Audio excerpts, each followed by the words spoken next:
J'ai toujours rêvé de voler comme un oiseau, pas vous? Bon, j'ai cherché et j'ai trouvé une solution. La chute libre en soufflerie. Une expérience mémorable.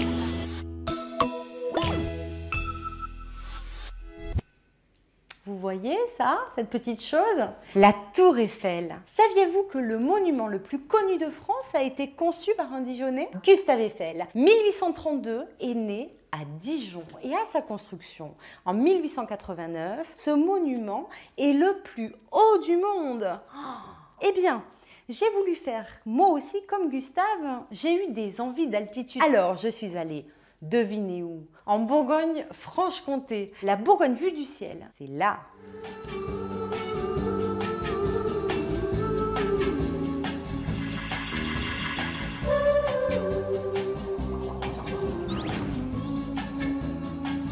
J'étais partie pour le mont Beuvray, au cœur du Morvan. C'est là que se dressait jadis Bibracte, la capitale des Édouins, au lieu de la culture gauloise et de la civilisation celtique, édifiée 2 siècles avant notre ère.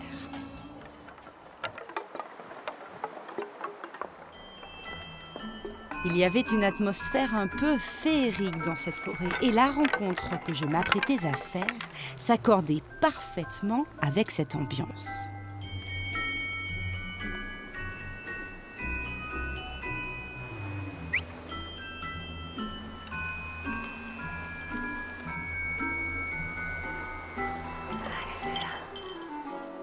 Allez, Sansa!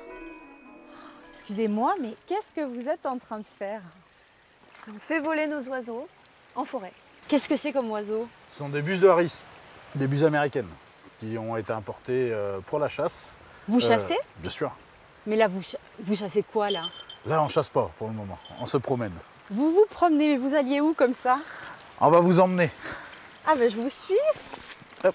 Vous avez l'habitude de vous balader avec vos bus comme ça dans un lieu comme celui-ci? Alors c'est un exercice quotidien. C'est notre travail, en fait, on emmène des groupes de gens Dans ce lieu? dans ce lieu magique de Bibracte, avec ses décors entre les arbres et les vestiges archéo. Gaulois, Voilà, celtiques. c'est ça, celtique, pour leur montrer un peu l'histoire du lieu et leur montrer surtout le vol des oiseaux en totale liberté pendant 2 heures. Allez les loulous!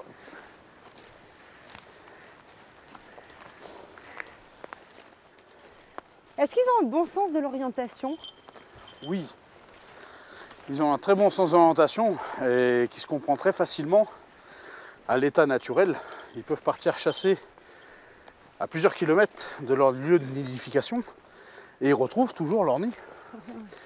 On a même des rapaces qui sont migrateurs, qui reviennent chaque année, qui viennent ici uniquement pour faire leurs œufs, élever leurs petits et repartir avant l'automne. Donc ils ont un GPS ancré dans la mémoire. C'est pratique. Très pratique. Mais alors pourquoi vous m'emmenez ici, sur ce promontoire? Alors ici, c'est le final de notre balade. Quand on emmène nos clients, on fait visiter, on emprunte donc le circuit de la Maraude, où on a plusieurs points de vue sur différents secteurs du Morvan. Et on termine par le point le plus haut, le mont Beuvray, à 807 mètres. Voilà. C'est là où a été élu Tout à Vercingétorix, fait. quand même, chef de la Chef rébellion de la des Gaules. Un lieu de haut vol. Un lieu de haut vol, un lieu où on vient régulièrement s'amuser avec nos oiseaux. Et en plus, d'ici, on voit notre maison qui est un petit peu plus bas, Vous habitez là? dans la vallée en contrebas. Là où je vois le soleil, là? Oui, c'est ça. Juste un petit peu sur la droite, voilà, au pied de la forêt en dessous. Et là-bas, j'imagine qu'il y a d'autres oiseaux. On en a une petite trentaine, ouais. Pas que des buses, des hiboux, des aigles, des chouettes et des faucons. Si tu veux, on t'emmène. À 10 km de là, Dracaris, le hibou grand-duc de Sibérie, Géraud, l'aigle des steppes, Silver, la buse de Harris et Jupiter, le faucon lagare, nous attendaient tous à la fauconnerie. Qu'est-ce que c'est ça, comme oiseau? Alors ça, c'est le deuxième plus petit faucon du monde, c'est le faucon cresserelle américain. Elle pèse à peine 100 grammes. C'est une boule de plume. Donc là, on les repose tous les deux, ouais, pas très loin. Ouais. Le couple, on peut les séparer ou on est obligé de les mettre à côté? Ah non, non, on peut tout à fait les séparer. Mais là, en fait, on les installe dans ce qu'on appelle un espace à jardiner. Donc l'espace à jardiner, on dit qu'on met à jardiner son oiseau, ça veut dire qu'on lui donne accès à la pelouse et au bac d'eau. Quand on part en spectacle, par exemple, c'est cette configuration-là qu'on reproduit. D'accord. Parce qu'il ne faut pas les perturber, il ne faut pas trop changer les dispositions qu'ils sont habitués à avoir. C'est très ritualisé, les oiseaux. C'est très ritualisé, puis surtout, il faut bien comprendre une chose, c'est que les oiseaux, ils se tolèrent, mais ils ne s'apprécient pas. Pour une simple et bonne raison qu'ils sont à peu près chacun le prédateur d'un autre. Ah, ben oui. Et bon, là... bah maintenant, c'est bien, mais... il veut y aller. Oui, il veut y aller, Toi ouais. aussi, tu vas y aller. Ah bon? Tu vas prendre mon gant maintenant, c'est toi qui vas faire voler. Tu me guides alors? C'est la première fois pour moi. Alors, chaque travail mérite sa récompense, donc à chaque fois qu'on les rappelle, on leur donne une récompense. Donc ça, c'est un petit morceau de viande, c'est ce que mange notre gros silver qui va revenir, c'est une petite patte de poussin.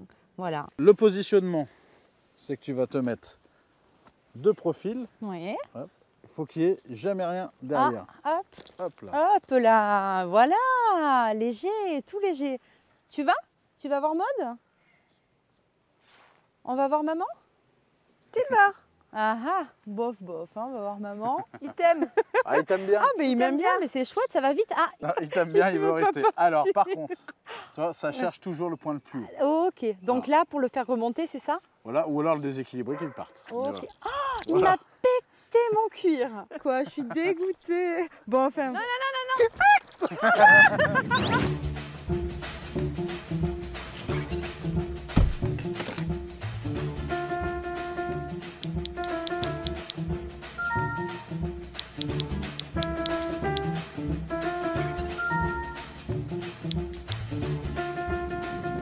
J'avais rendez-vous avec Bruno Ducreux, un fou d'aviation qui répare et restaure des avions parfois très anciens. Il m'attendait à l'aérodrome de Dijon-Darrois. Allez, un petit peu de primaire. Les gaz, c'est bon. Magnéto off. Voilà. T'es prêt? Ok. Bonjour. Ben oui, Bonjour. je suis là. Vous vous apprêtez à décoller? Ah non, je suis en train juste de terminer Ah. quelque chose avec mon technicien. Alors on peut se voir. Et on peut se voir tout de suite derrière. Eh ben je me débrouille, en attendant, Voilà. je vous attends. Tu me mets les magnétos 1+2? Allez, c'est parti.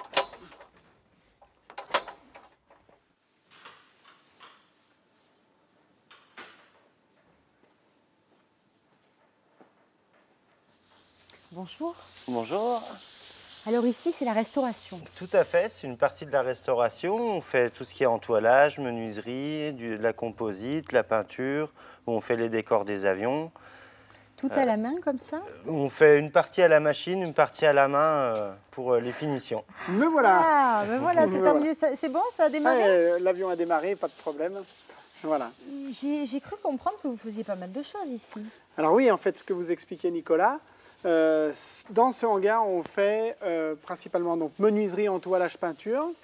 Donc entoilage, pour bien comprendre, c'est la toile, vous recouvrez l'aile, qu'on est en train de voir, qui, par une toile. Par une toile, voilà. Alors en fait, ici, là, c'est un avion qu'on est en train de restaurer. C'est un Stinson Reliant qu'on est en train de refaire complet.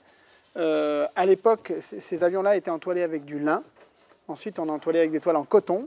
Et maintenant, on entoile avec des toiles polyester qui sont imputrescibles et qui restent, qui sont bonnes pour 20, 30 ans si c'est entretenu Là, ça correctement. roule pour 30 ans. Ah oui, au moins. Vous réparez que Alors, des avions de cette époque-là? Alors, ça va des avions de la Première Guerre mondiale jusque les années 50. Forcément, ça demande après du travail, des formations, tout un tas de choses. C'est ce que tu as fait, toi? Alors moi, j'ai fait une formation par apprentissage, oui. Et par exemple, ce genre de capot, ben voilà, c'est des... Ça, c'est un capot? C'est un capot moteur du Stinson qu'on est en train de restaurer.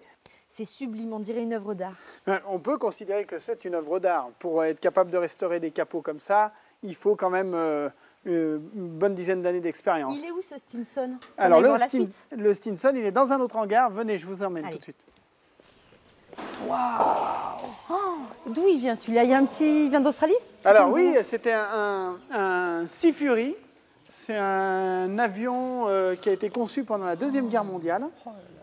Il a fait la guerre, celui-là? Alors celui-là, il n'a pas fait la guerre. Celui-là, il a été conçu pendant la guerre et il a connu le feu pendant la guerre de Corée. Et comment il se retrouve là, à Dijon? Ben voilà, par des collectionneurs qui achètent C'est ça pour encore faire des meetings aériens et en profiter. Incroyable. Un avion comme ça, il en existe combien dans le monde? Alors des Sea Fury, Des Hawker Sea Fury, il en reste, je dirais, une vingtaine. Et on dit que c'est le summum de l'avion à moteur à piston. Ça fait 2400 chevaux. Et le moteur, pour vous donner une idée, fait 50 litres de cylindrée, pour ceux qui connaissent. Celui-là est superbe aussi. Alors, celui-là, il est superbe, et puis il a une histoire fantastique. C'est un Hawker Hurricane. Il a fallu 25 000 heures, 27 000 heures pour le restaurer. Wow. 15 ans. Pourquoi autant? Il Parce était arrivé accidenté? Qu'est-ce qui s'était passé? En fait, l'avion a été récupéré, c'était une section centrale, juste le milieu de l'avion qui a été récupéré dans les steppes en Russie. Un bout? Un morceau, voilà. Par qui? Par des collectionneurs australiens. Et il a été restauré complètement. Et puis il atterrit là. Mais vous n'êtes pas impressionné quand un tel engin arrive? Ah oui, oui, parce qu'en plus, on peut vraiment... Bon là, vous ne le voyez pas décapoter, mais à l'intérieur, tout est compliqué dans cet avion. En 1930, on concevait des avions qui étaient extrêmement compliqués. Pour vous donner une idée, rien que le système de marchepied, il y a 150 pièces en mouvement pour faire ouvrir et fermer un marchepied. Et où est-ce que vous les trouvez, ces pièces? Tout est fabriqué. On a les plans de tous les avions. De tout l'avion, en fait, et l'avion a été construit pièce par pièce et assemblé.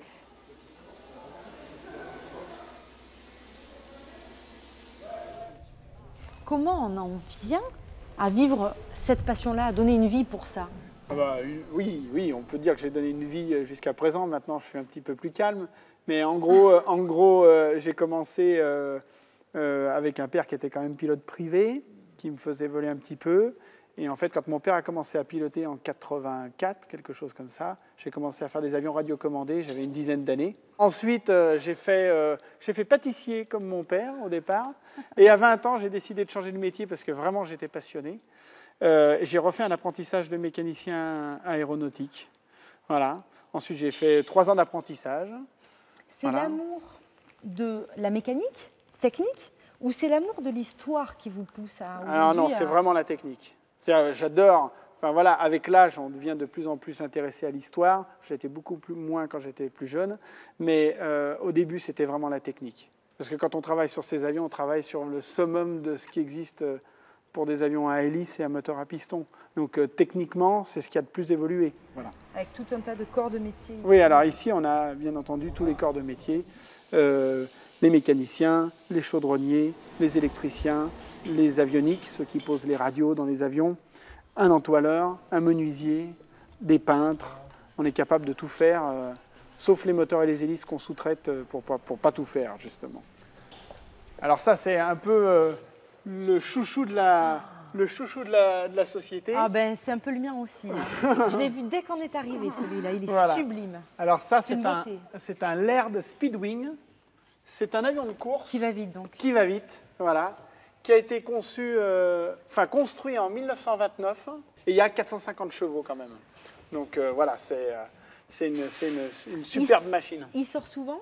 Alors oui, il sort souvent, et on peut même aller en faire un tour si vous voulez. Si, c'est possible. C'est possible. Voilà, il va falloir s'habiller et se préparer, et puis on va aller faire un tour. Qu'est-ce qu'il faut? Vous n'avez pas peur? Non, j'ai pas peur, je suis super impatiente. Bon, et ben allez, on est parti. Allez, on y va. Cet avion de course et de voltige est le dernier survivant d'une marque, aujourd'hui oubliée, Laird. J'étais très honorée. Je fais pas votre taille, mais... Et on remonte. Un peu là. Et on se passe les pieds, on va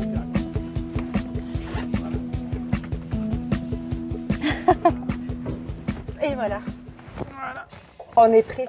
Alors c'est vous qui pilotez bien entendu, mais c'est moi qui suis devant. Alors en fait, parce que tous ces avions sont conçus pour que le poids, en tous les cas les masses variables de l'avion, c'est-à-dire le carburant et le passager, ne changent pas l'équilibre de la machine en vol.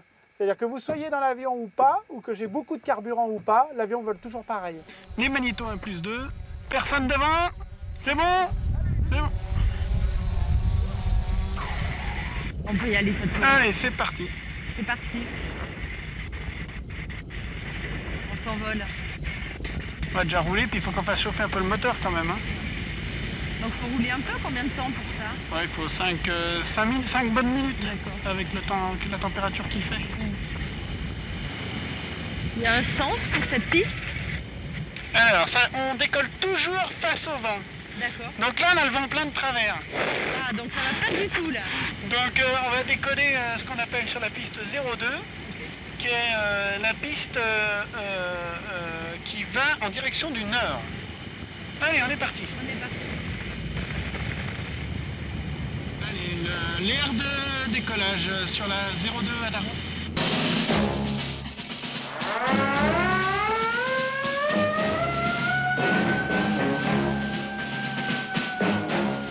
C'est beau la Bourgogne magicienne.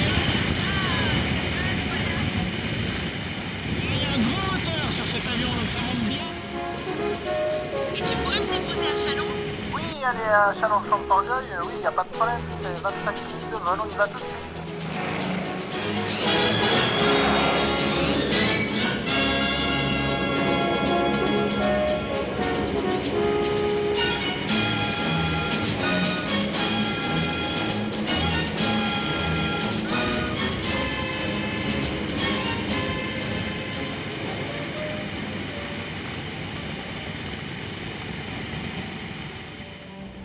À l'aérodrome de Châlons-Champ-Forgeul, j'étais en retard pour mon rendez-vous avec Pierre Auvray.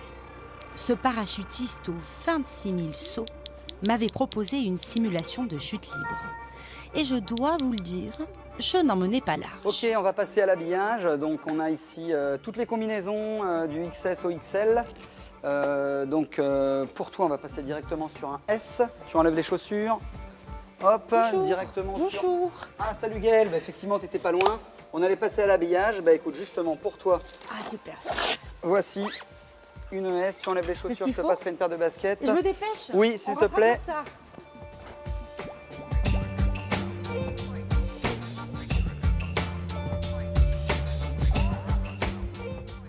Ok, bienvenue à tous et à toutes donc, chez Sky Circus pour un petit vol en soufflerie, donc en simulateur de chute libre. Une fois qu'on sera monté sur le simulateur sur la plateforme, vous allez voir, on a un tube de 6 mètres de hauteur. Vous allez voir, à l'intérieur, on a une grille au sol, d'accord, sur laquelle on peut marcher, il n'y a aucun souci. 6 mètres plus haut, on a une toile d'araignée métallique pour éviter que les corps disparaissent, hein, on les garde chez nous, tout simplement. Et effectivement, on utilise cette grille pour marcher. Votre job, une fois que vous êtes à l'intérieur, vous marchez, vous allez venir positionner vos deux baskets sur la grille, le dos au vert, les mains en l'air comme ceci, voilà, très bien, et la tête en l'air. À partir de là, d'accord, vous restez bien fixe. Mais c'est quoi en fait? Quand on se met comme ça, pardon, hein, quand on se met comme ça, c'est pour se poser sur l'air, sur Non, le tuyau d'air? c'est pour se prépositionner. C'est moi qui vais vous embarquer sur une position en avant. Votre job, c'est de rester les baskets au filet. Moi, à ce moment-là, je suis face à vous. Je vous récupère au niveau du buste. Je vous embarque avec moi. En faisant un petit pas sur le côté, je vais me retrouver sur votre droite. Et votre job, c'est de vous laisser faire de telle manière que ça vous positionne comme ceci. Là, en position. Les bras, regardez bien les bras à 90 degrés en équerre. La tête relevée, les jambes un petit peu allongées. Pas complètement allongé mais un petit peu, et là vous allez bloquer cette position. Mettez bien les bras en équerre comme ceci, un petit peu de cambrure au niveau des lombaires, les jambes un petit peu allongées, et la tête bien relevée. D'accord? Tu fais voir comment tu fais? Voilà.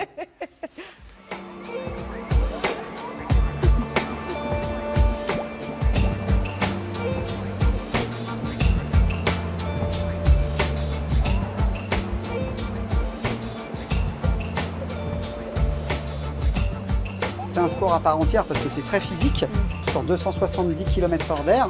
Moi, je fais 65 kg à peu près, donc c'est très brutal physiquement. Tu es tout en abdos, en dos, fessiers, jambes, bras, épaules. Attention. En fait, tout est gainé pour pouvoir tenir ton corps et obtenir les trajectoires, un peu comme un poisson, de ce que tu souhaites obtenir.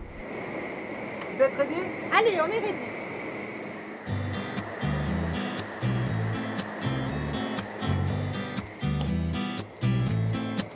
Don't let your heart get to your boots. I will put sister. Take a walk under the trees. Kick a few dumpsters. Fussing is petty, ain't worth the kicking. When you're tired of go and go pony riding. Better get seduce your guide instructor with a little bit of luck. He comes from the equator. Cruising is Dans cet étrange bocal, les 200 km/h de l'air pulsé par la soufflerie simulent la vitesse de la chute libre. Ébouriffant. Et rassurant, si on redoute comme moi de sauter pour de vrai.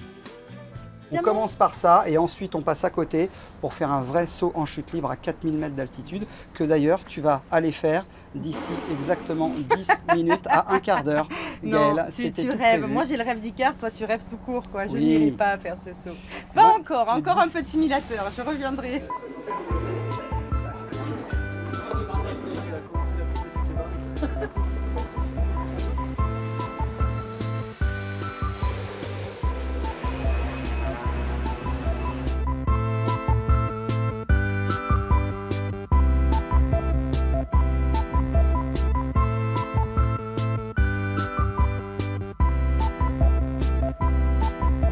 I heard you made the hull of a boat downtown. I heard you got a job at the builder's yard. But we should never say that we drifted far. Yeah, we should never say that we drifted far. And I could never take good care of you, because we had so much to lose. But we should never say that we drifted far. Yeah, we should take a trip to the reservoir. Yeah, we should take a trip to the reservoir.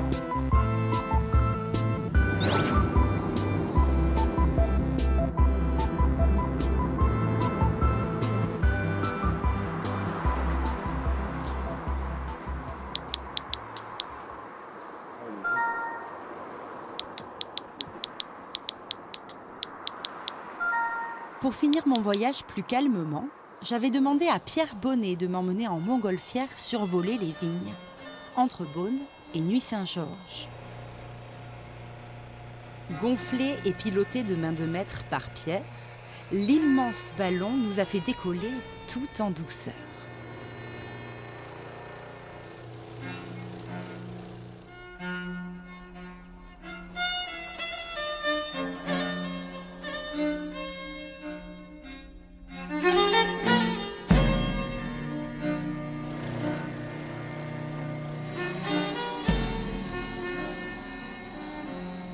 La Bourgogne, vue du ciel, c'est magnifique. Et j'ai même rencontré un touriste chinois qui avait l'air de bien connaître notre région.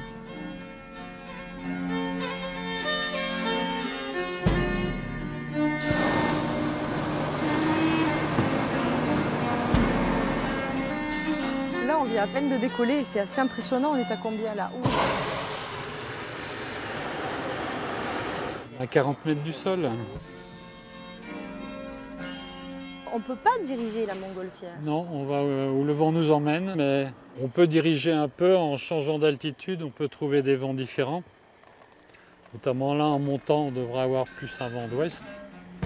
Et je peux également faire pivoter le ballon sur lui-même, vous voyez, avec la corde bleue et la corde noire. Ça actionne des vantaux qui sont sur le côté opposé. Il y a de l'air chaud qui sort sur un côté. C'est les petits triangles formés, Voilà, oui. rouge et noir. Et ça fait tourner le ballon dans l'autre sens. Qu'est-ce que ça change dans le regard de se promener en ballon, de découvrir de cette manière-là du ciel?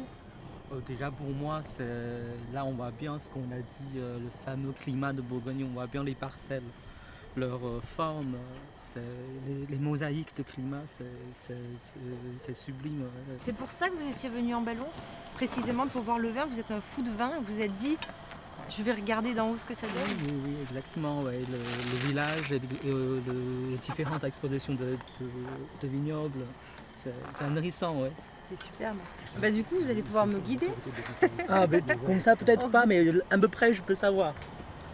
Bon, alors sortons déjà, on est pas mal. Puis là, on est sur le au-dessus du coteau de Beaune alors. Oui, parce que c'est passé au cas où là on part plutôt vers la haute côte de nuit. Oui. Ouais.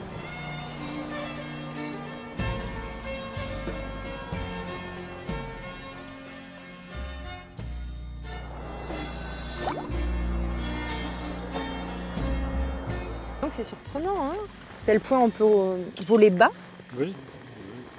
Pendant les vendanges, je ne vole pas aussi bas parce que sinon on se fait non, on se fait canarder de raisin. Et on est à combien? Il marche plus là. Si, ben là on monte légèrement à 0,1 m par seconde. C'est très lent, c'est le temps du voyage. Qu'est-ce qu'on voit là-bas? Donc Alos Corton avec son église. Le château de Corton-André avec les tuiles vernissées jaunes et noires. Est-ce qu'il y a des gens qui font des demandes particulières dans cette nacelle? Oui, j'ai déjà eu des demandes en mariage, bien sûr. Un petit comité. J'ai eu des fanfares qui ont joué pendant le vol. Ils sont montés avec leurs instruments? Oui. Bonsoir. C'est bon de prendre un peu de hauteur parfois.